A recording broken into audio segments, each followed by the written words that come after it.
प्रिय दर्शकों, आप सभी का हमारे चैनल में स्वागत है।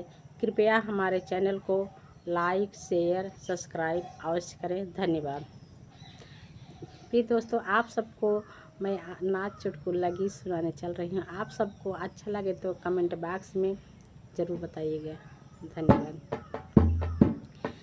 तीनऊ बचनिया पिया मना ब्याह हो तब यऊ बई गवनवा।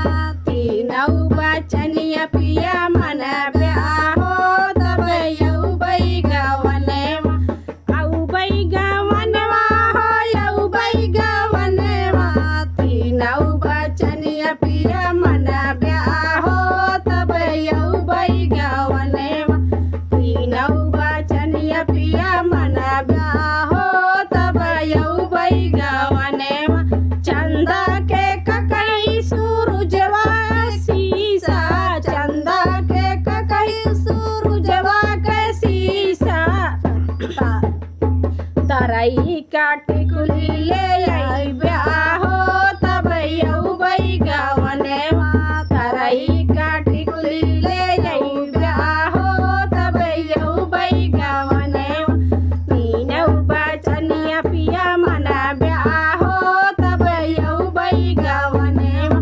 तीनऊ बचनिया पिया मना ब्याह हो तब यऊ बई गवनवा।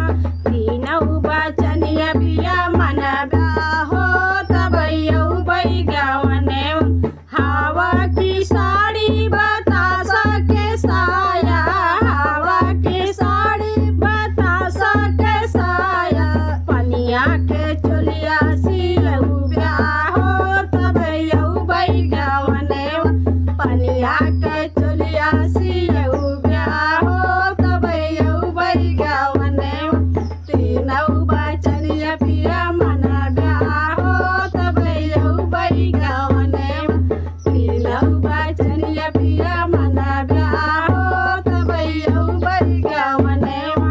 तीनऊ बचनिया पिया मना ब्याह हो तब यऊ बई गवनवा।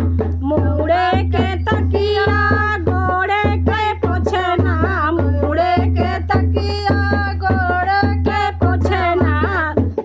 निहुरे निहुरे पैया लगा ब्याह हो तब यऊ बई गवनवा। निहुरे निहुरे पैया लगा ब्याह हो तब यऊ बई गवनवा। तीनऊ बचनिया पिया मना ब्याह हो तब यऊ बई गवनवा। तीनऊ बचनिया पिया